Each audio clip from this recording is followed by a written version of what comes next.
Hi folks, Jean here, and welcome to another episode of Have You Ever Read? Today's episode is about something many of us think we know how to do really well, so we don't take the time to learn about it. Not only have we probably never been taught about it, but even if we wanted to find out more, there aren't many resources out there on it. Today, we're talking about friendship. The older I get, the more important I realise it is. Someone once said, no one talks about Jesus' miracle of having 12 good friends in his 30s, but today's book does.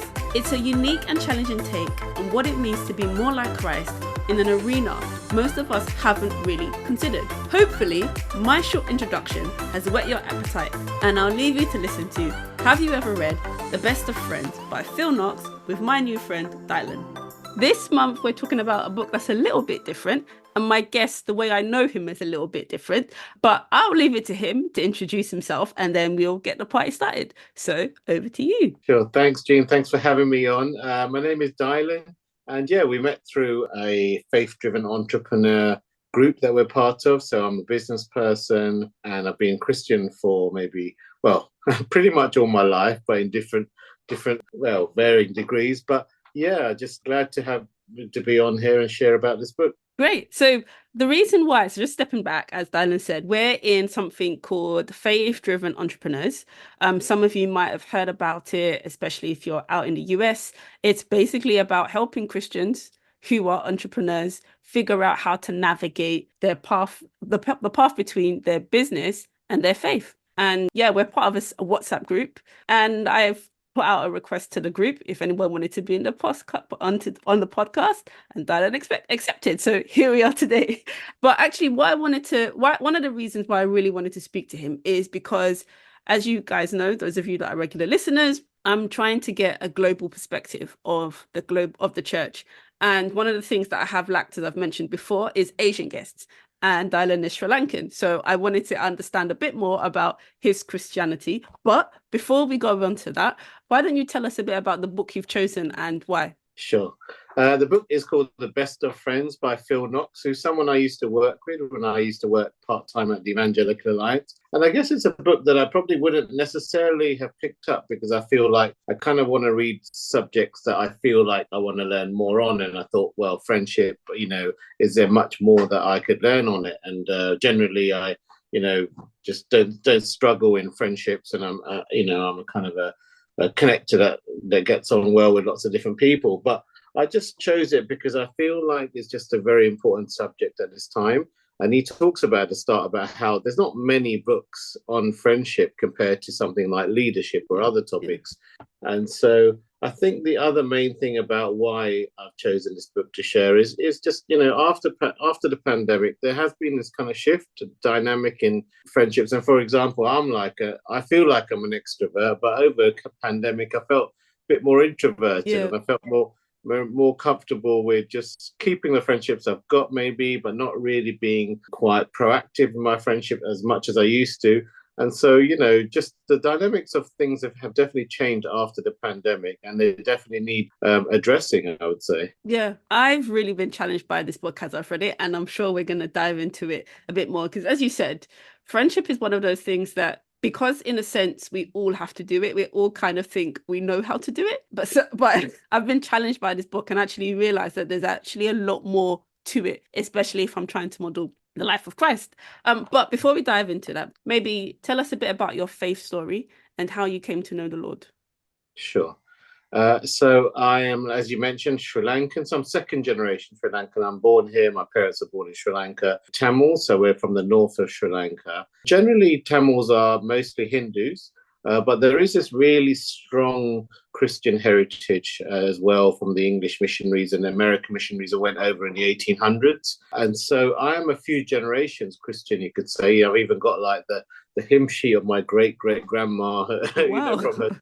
from her church service. So you could say I'm a few generations Christian, at least on my mum's side. And I've grown up in church. There was times in my life when I stopped going to church and everything else.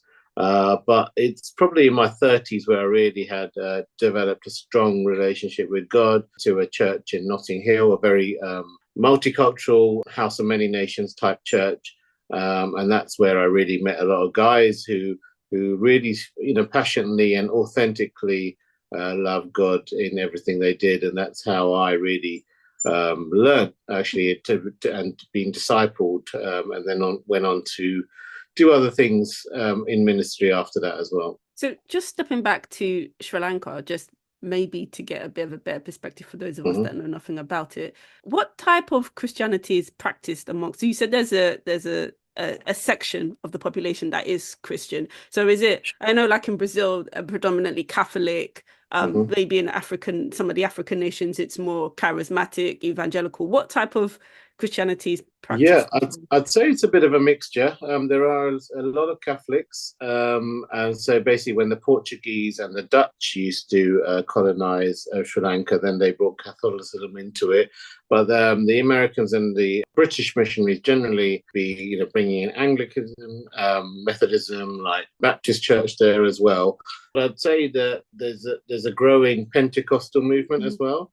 So I would consider myself Pentecostal, even though I don't really say that as a kind of set denomination. And so that came from India and from just some of the revivals that happened around the world in Pentecostalism in the 1900s. Okay, and then for those of us who are in other parts of the world and probably thinking about this might be the first time we've even considered Sri Lanka, but what can we do in terms of prayer? Are there any specific prayer topics that you think might be worth us as the wider body of Christ that we can pray for Sri Lanka? No, it's a great question. Yeah, what I would say is South Asian countries, generally, Christians are quite persecuted as a whole. So out of the 7 South Asian countries, 6 of them are in the top 50 in the Open Doors list of persecuted countries and 3 in the top 10. Wow. And actually, the only one that isn't in the top 50 is Sri Lanka. Okay. But I would still say that it's a mainly Buddhist country. Then there's Hindus, Muslims, and Christians. And yes, they're allowed to practice their faith. There is that freedom. But at the same time, they can be marginalized as well because they are a minority. And so I think just to pray for them to be able to express themselves freely and have more of a role in say, government positions and other positions of influence, which they don't have currently. Okay, that's good to know. And then just turning I think briefly to the work that you were doing at the Evangelical Alliance. I know the first time we spoke, I think you did speak about the fact that one of the things you were passionate about is working in communities and different communities and around evangelism. So could you talk a little bit about that to us, please? Sure, no problem. I grew up just not really knowing too much about the South Asian church scene in the UK. I did go to a church predominantly South Asian, but when I saw how many others out there are and how they could be connected and work together with their common identities, even though each, expression might be different. I just felt it would be really interesting and also really important to just help to coordinate South Asian churches within the UK, where we can learn from each other, where we can collaborate on ministry projects, for example. So that's what I got involved with at the Evangelical Alliance, the South Asian Forum, where I was working 1 day a week. And also on top of that, just the idea that, Christians in the UK didn't know how to really reach out to South Asians of other faiths. And South Asian community in this country is huge, as you would know. And so, for example, we had churches coming to us and saying, well, how do we reach out to South Asians of other churches? South Asians of other faiths, like how do we bring them into community? How do we kind of integrate our lifestyles with theirs? And a lot of it is just a fear of the unknown. Like when you think about other people and what they believe, how do you even start to even build friendships with people like that? So that's that was going to be my next question. Like, so for me, I grew up mostly in the African Caribbean church. I now go to like a Anglican evangelical church, which is more multi-racial, multi-diverse. But like you're saying, I wouldn't necessarily know how to approach a South Asian, like to share my faith with them. Do you have any practical tips for someone who hasn't had much engagement with the South Asian community about how best to approach them? Yeah, again, I could talk about this for a while, but in essence, one of the big things, we used to run seminars on this kind of thing. And one of the big things that we asked people what the barriers were, the first thing that generally come up is like the fear of offending people. Yeah.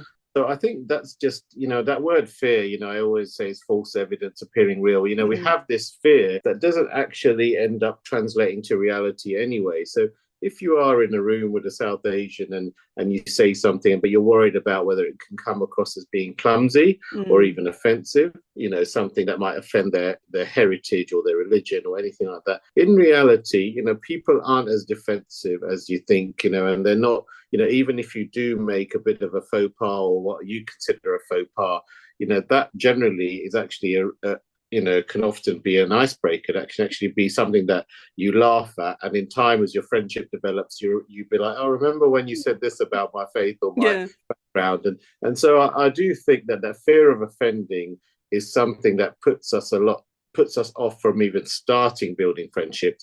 And it doesn't need to be there. I do think that every single interaction you have with another person is a cross-cultural relationship anyway, whether along the culture of race or gender or whatever it is. So every single friendship you have is cross-cultural. So it's no different to that, really. That's kind of a tip that I would say to help. Well, I mean, I could ask you loads of questions, great. Yeah.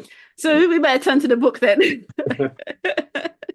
So, as we mentioned briefly, that the book is about friendship. It's called The Best of Friends, and it's by Phil Knox. Do you want to maybe explain what was your major takeaway about the book? What struck you the most? Sure. I mean, as I alluded to earlier, I felt like even though I didn't feel like I needed to read a book on friendship, I'm glad I did, because I think it's a topic that needs to be studied and reviewed. So for me, after reading this book, you can kind of really use it as a study book, really, to just think about your own life, your friendships, how they've developed, what's important, how maybe which areas in your own friendships need work, but also your attitude to friendship as well. So I would say it kind of helps you to make it more of a science, which is quite important, because generally we make friendships naturally. We veer towards certain kind of people more than others, but that's not necessarily how God would want us to develop our friendships. There really could be an element where,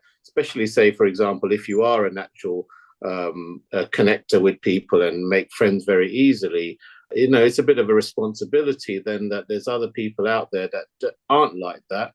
And it's up to you to then go out and seek those people as well, because I think naturally, especially in church circles, but not just in church circles, the forming of cliques, you can so be aware that you're in a clique, and still to actually break out of that clique does really involve a lot of kind of intentional discipline to do that, I think. And then just with that, I'd just say that, the bit about how friendships now, like when I mentioned about COVID, and this stat starts with talking about 18% of men don't even have any close friends, and 12% of women don't have any close friends. I mean, that shows that there's an epidemic as well that needs addressed. No, totally agree. So just to give the listeners a bit of context the structure of the book, what Phil Knox does, which is really, really, really helpful for all of us, is he basically is looking at the friendships of Christ. Now, all of us know that Jesus had an inner circle, the three, James, John, and Peter, and that John was called the beloved. So and then he talks about the disciples and then the wider group. So the way he breaks it down is he starts with what does it actually mean to have a friend, and then he also talks about the impact of the world that we live in to friendship, and how a lot of us have had issues with social media, for example. We make these connections online and we think they're friends, but actually we find that they're not.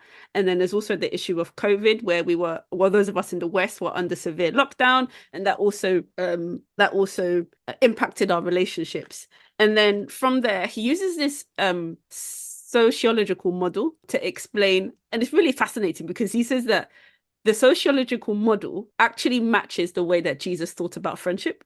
And then he starts with, you have a best friend, and John was Jesus's best friend. Then you have an inner circle of friends, which were the three I mentioned. And then you had a next circle. He had let me get the word. The 12, the 12. The huddle, he called them the huddle, which was the 12. And then he had a network, which was the 72. So the 72 people being the disciples that Jesus sent out 2 by 2. I can't remember in which gospel. I think it was Luke. I want to say Luke. Yeah, he sent them out 2 by 2. And what Phil mentioned, which I hadn't thought about before, is that even though they're only mentioned once in the gospel, because Jesus sent them out and they had to come back to report back, there must have been some sort of deeper relationship than just, I just see you on the side. And then Yeah. he also mentioned another group, which is called the following. And the following is basically anybody that you meet. And yeah, we can go into more details about that. And then lastly, he uses the Moses to describe a type of friendship that we all need to have that many of us don't do very well. That is the mentor and the mentee relationship. So we're supposed to have people who are older than us, who can guide us in our faith, and also they sit outside of our regular settings. But at the same time, we have mentees. And then lastly, and probably the most important, is he speaks about God. So those are the 10 chapters in the book. And to be honest with you, I don't know where I took a lot from it. But what I think one of the main things that I took, which was really, I think has really changed the way I relate to people, is that you're not expected, or we're not expected to relate to all these people at the same level. And oftentimes we either give too much to everybody or too little. And what Phil mentions is that that's not how Jesus lived. Jesus actually gave more to, let's say, John, and less to the 72. But it didn't detach from the encounters that they had with him. Yeah. And also the individuals who Jesus met on the road. He would meet once and he healed their daughter or raised somebody from the dead. Actually, no, Lazarus had a more interaction with, but I think you get my point. Yeah. Even with those people, when Jesus was with them, he was with them. But they didn't obviously have the same relationship with him as John did. So that was a huge takeaway for me. No, yeah. And I think in a way you could say that friendships are unfair in that way. When you're talking about Peter, James, and John, they got to see him, the transfiguration and everything else, and they had this amazing moment. And, the other 9 disciples would have been like, what about us? But, so that way there is that element where friendships are actually unfair. When you do spend time with one person, you're basically then saying that, at the cost of not spending time with another person. So there's that. And I think that's a big thing. And like what you touched on about how the sociological model, it's just like, it's basically like science catching up with what Jesus has modeled 2,000 years ago anyway. And there's lots of other examples of that it just feels like, oh, so that's why God designed it like this way. And then it takes you even, takes people centuries to even catch up as to why that is the best optimum way.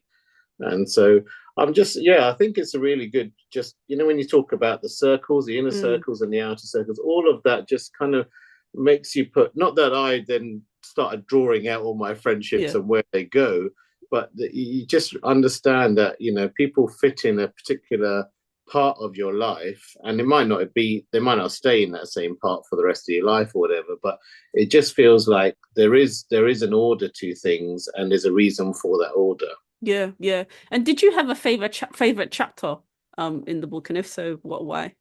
I think actually, even though we talked about all of this stuff, that thing that you touched on near the end about Moses having a mentor as well, because I do feel that you can have all these friendships and you can they can supplement you even feeling the need for a mentor. And I do feel like for me, when I've had mentor relationships in my life, that's where there's been a real progress in terms of, spiritual life or business life, for example.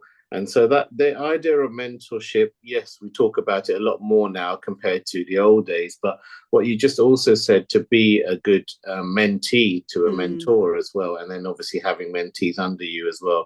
And for me, that really fascinates me, because in business life, I feel that as an entrepreneur, when you're a solopreneur, basically, when you're on your own and you're doing things, you can very, very quickly plateau, even though business is good.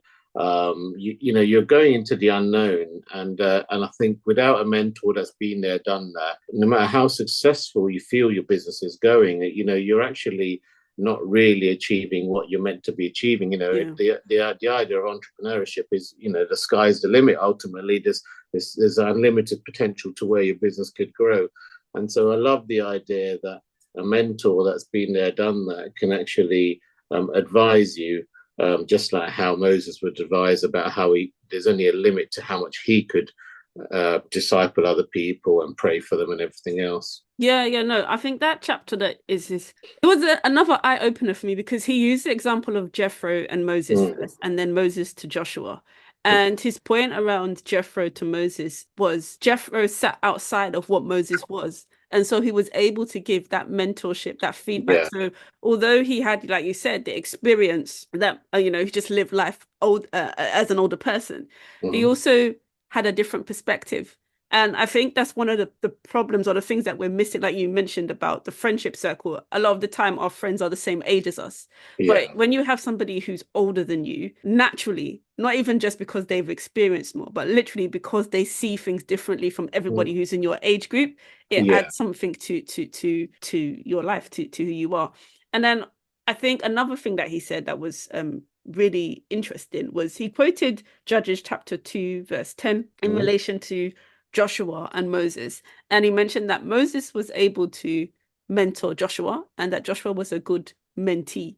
But the mhm, Bible says in Judges 2:20 that there arose a generation who didn't know the acts of their father or the mm, acts of God, right? mm. And Phil's point is that Joshua didn't raise up a mentor, didn't wasn't able to be a good mentor. So he was Yeah. a good mentee, but he wasn't a good mentor. And like you said, there's a challenge for all of us that yes, you can be mentored, but Mm, who are you mentoring so that mhm. what you know is passed on to you? So very, very interesting chapter I found. Yeah, and I think just in churches today, there's a lot of talk about discipleship Yep. and being discipled, but then, we are also meant to then make disciples, and they're meant to make disciples. And Yeah. so at some point, the baton doesn't get passed on in some cases. Yeah.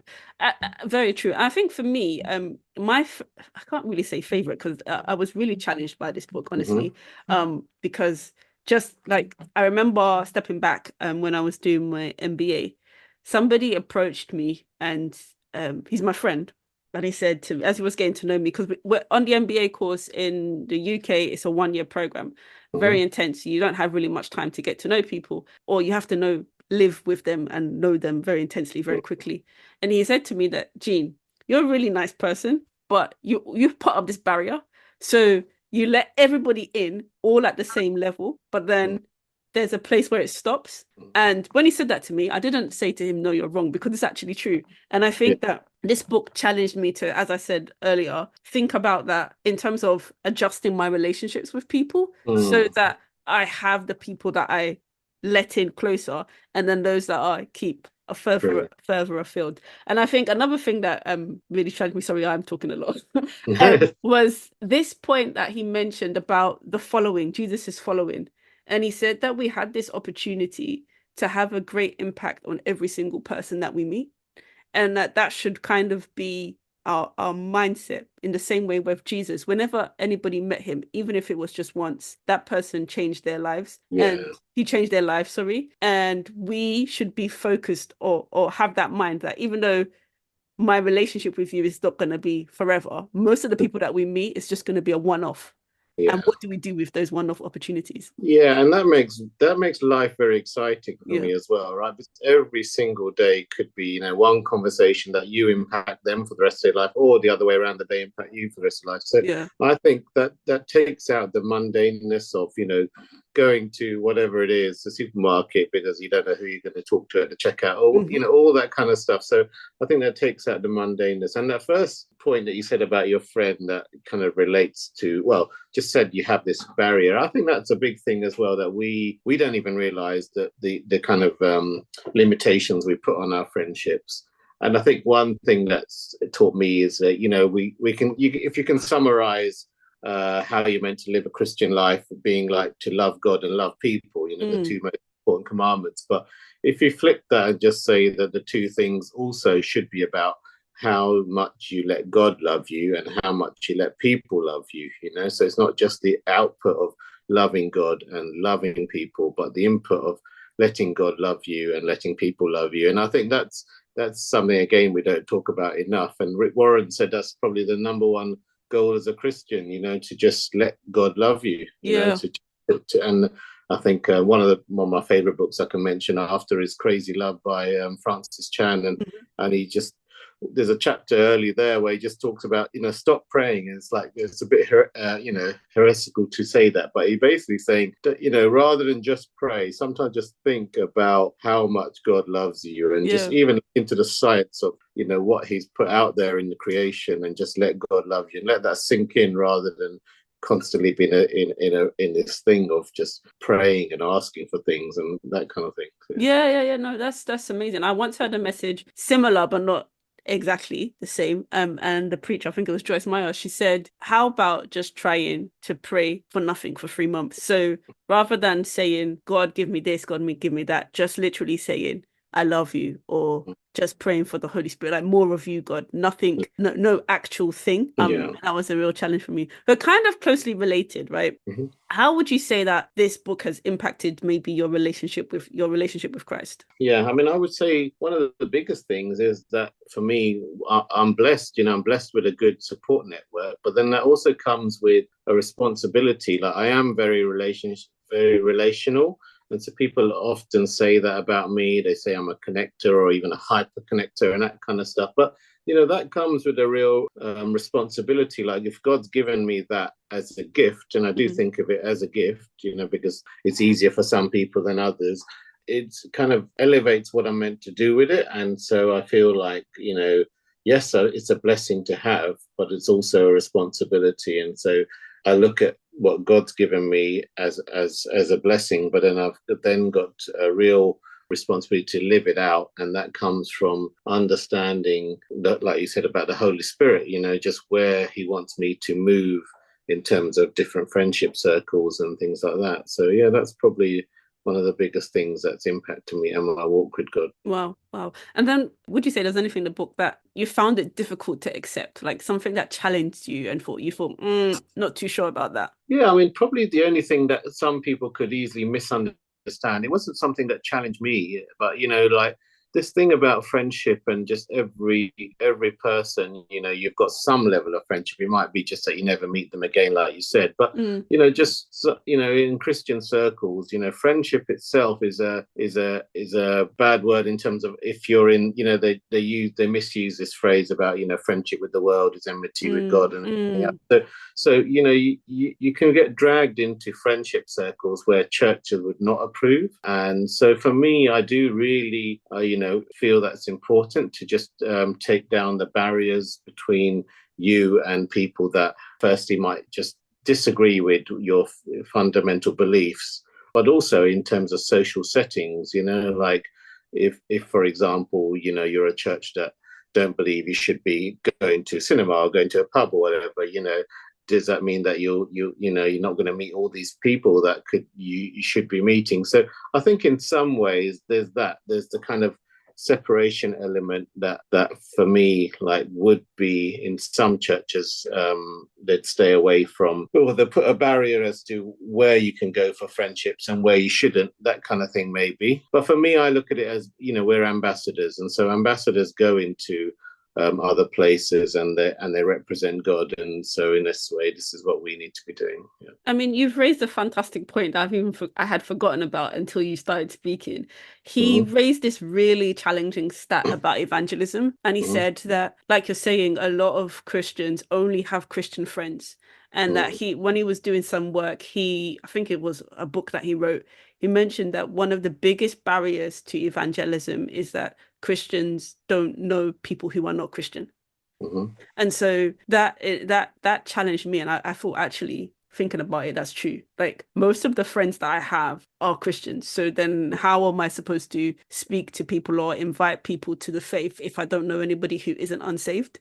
And so there is that, I don't know, it's like a paradox, or of, like you said, we're not supposed to be in the world, but at the same time, no, sorry, we're supposed to be in the world, but not of the world. Yeah. And a lot of the time we mix the two up. We define in the world as of the world. And we forget that actually greater is he that is in us than that is in the world. And we shy away from making friendships with people who don't know Christ. But actually, if they don't know Christ, if they don't know us, how will they know Christ? Yeah.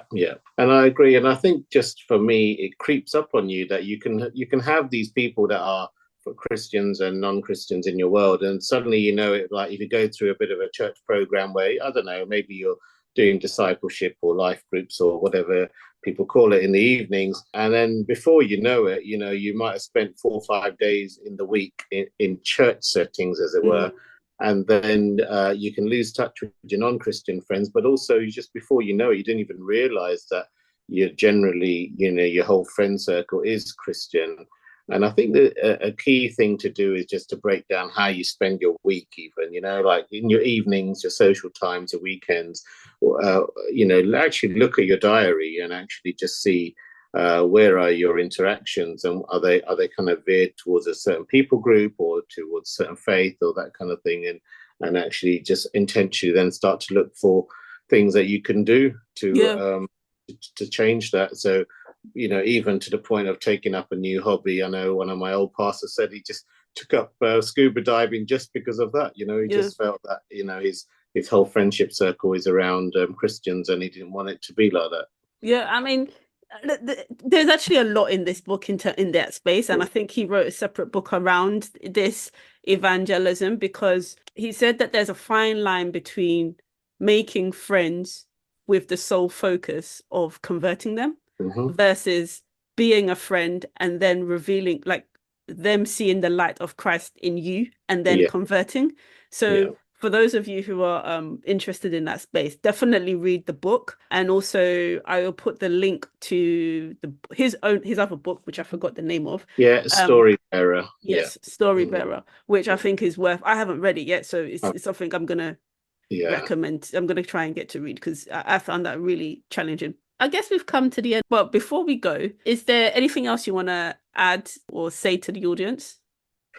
No, I think just the number one thing when I talked about, what I got from it being our gift is our responsibility. That can just apply to anything. I think that's one thing that I really think about quite a bit, that whatever you're gifted with, it is a responsibility as well. So you can be like, well, God's gifted me with this, and you thank God for the blessing or whatever else. But then that's like, if God's always asking you basically what's in your hand, and you have to look down at your hand and actually see what's in your hand, and then actually see what you're actually doing with it. And so I think for me, not just in the area of friendship, it could be anything, any gift that you've been given, it is also a responsibility that we should consider and, soberly think about what we're doing with it. Cool. So before we log off, as it were, as this is a podcast about books, do you have any reading habits or tips that you want to give to the listeners?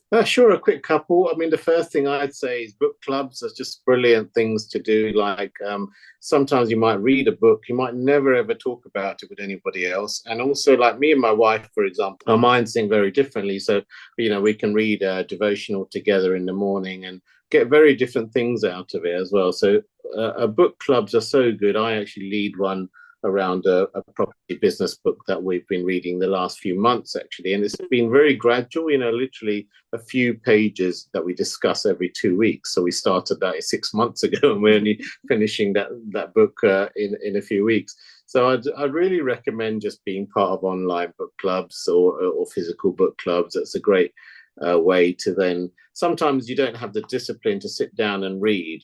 But for example, if you know that you're going to a book club, you'll force yourself to read it. And it might be your element your motivation might be to read it because you're going to a book club, but at least it's a way to get you into reading. And for me, I just naturally read a lot now. And then the other thing, obviously, which people talk about is just, the different forms that you can read. So for me, I listen to a lot of audiobooks. When I'm really trying to study something, if it feels more of a textbook, then I kind of have the audiobook on and a physical book. So I read through it while I'm listening to it. It's really good. But again, like when you're on the road, there's obviously if you're driving, you can't read.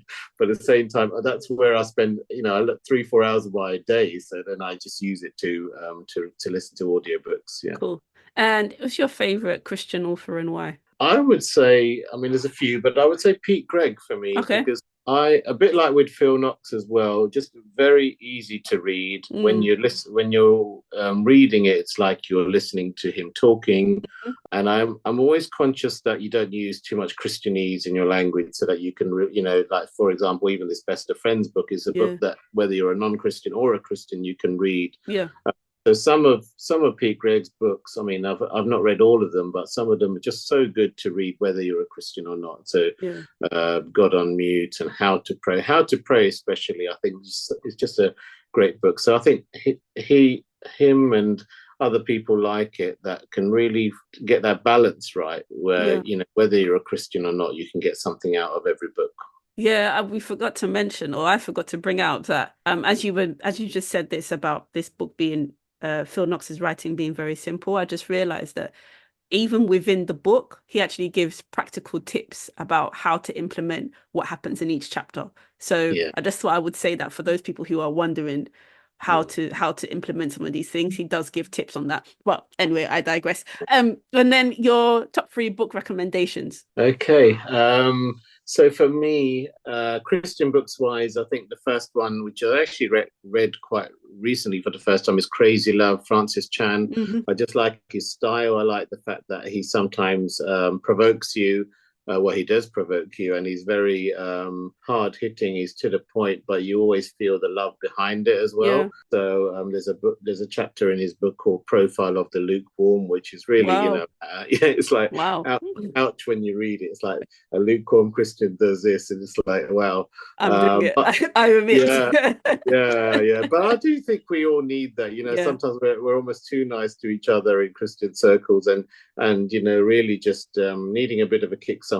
So I thought that was a really good book. For me, I always say The Purpose Driven Life by Rick Warren. There's a reason Mm. why so many people have read it and love it. And I'm a big thing on understanding your passions and your gifts. And, at some point in your life, you might need to, well, we're constantly re-looking at our purpose and seeing what we should be doing, and is our ladder up against the right wall and that kind of Mm. thing. So I think that's a really good book. Again, if you're not a Christian as well, it's a good book to understand. But it talks about then your faith and what God's given you, and that you can pray into getting your purpose revealed by God. And then the last one, I'd probably say The Hiding Place. I'm a big Yeah. Yeah. and I was up for talking about it on this podcast even, but it's just like, I mean, everything Corey Ten Boom kind of writes and says, it's almost like every sentence she says is a kind of quotable. And I feel like that book just about courage, because I think one thing that we might sometimes lack is just like extraordinary courage. We might have courage up to a point, but courage is infinite in a way. So, where would you draw the line as to what you would not do? And I feel like for her, some of the stuff that she went through, obviously we might not be to relate to. We might never, hopefully never go into a Yeah. concentration camp and everything else. But at the same time, the idea that then they could look at it as a positive, that it was a way that they could hold Bible studies with other women there. And to the point that when they were going to get released, they were almost sad that they were going Mm. to start losing this connection with the people that they had. And then at the end, without spoiling it, she has this real moment of forgiveness as well. So Yeah. I think all of those elements, the courage and the forgiveness in that book, and a good biography, which Mm. is kind of like what that is. It's just such a good read. Yeah. I totally agree. And for those of you who have not read the book and still need further encouragement, last month's episode was actually on The Hiding Place, so you Oh, can cool. find it. So before we round up, you mentioned that you're an entrepreneur. We haven't really spoken about what you do. So do you want to maybe tell the audience about what you do, and also if there's any way we can connect with you and find out more about your business? Sure, no problem.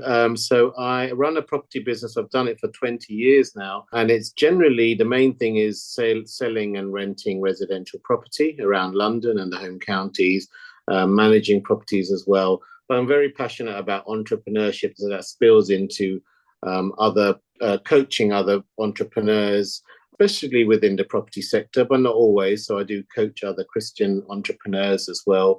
But I'm just part of lots of different business networks. And so I wouldn't even consider that I'm just in property. And, who knows where the future holds in terms of other business sectors that I might get into as well. But I am definitely a real property holic. And so I'm on I'm on LinkedIn Instagram, Facebook, feel free to reach out and message me and follow me on there. And what are you on Instagram, Facebook, and okay, as? Yeah. On LinkedIn, my name's Dayalan Mahesan. On Instagram, Dayalan Mahesan _KW, which is short for Keller Williams, which is part of a franchise that we're part of, and Facebook just under my name as well, Dayalan. Okay, well, thank you so much, Dayalan, and I'll put all those links in the show notes so people can reach out to you. Do you have a website as well? Yes, I have, which is dmkw.co.uk. Okay, cool. I'll add all of those to the show notes. Well, thanks so much for your time. It's been great. No, thanks for inviting me. Thank you. Take care. Bye-bye. Well, we covered a lot in that episode. As I was editing it, I was really encouraged by the wisdom Dayalan shared on evangelism to other nations. And I was reminded of a call to better and deeper friendships modelled by our Saviour. I hope this conversation has enticed you to go beyond your current friendship circles, appreciate the friends you have, and to live a little bit more like Christ. As ever, the link to The Best of Friends and all the other books recommended will be in the show notes and on my website, www.jeankabasomi.com/podcast. That's www.jeankabasomi.com/podcasts. I'll also add all the other links we mentioned. That's the Evangelical Alliance, Faith-Driven Entrepreneurs, and all the ways you can connect with Dayalan. If you like this episode, please rate and review this podcast wherever you listen to your podcasts. It really helps the algorithms get the podcast into the hands of other potential listeners. Lastly, I'm on the lookout for new podcast guests. If you would like to be a guest on the show and talk about a Christian book that's had a great impact on your life, then please send an email to jean@jeankabasomi.com. That's Jean, Jean, @Jean, Kabasomi, Kabasomi.com. I'm particularly keen to hear from people whose denomination or nationality has not been represented on the show. Well, that's all from me. Thanks for listening. God willing, I'll be back in your ears next month. Until then, keep reading and seeking the Lord. God bless. Bye.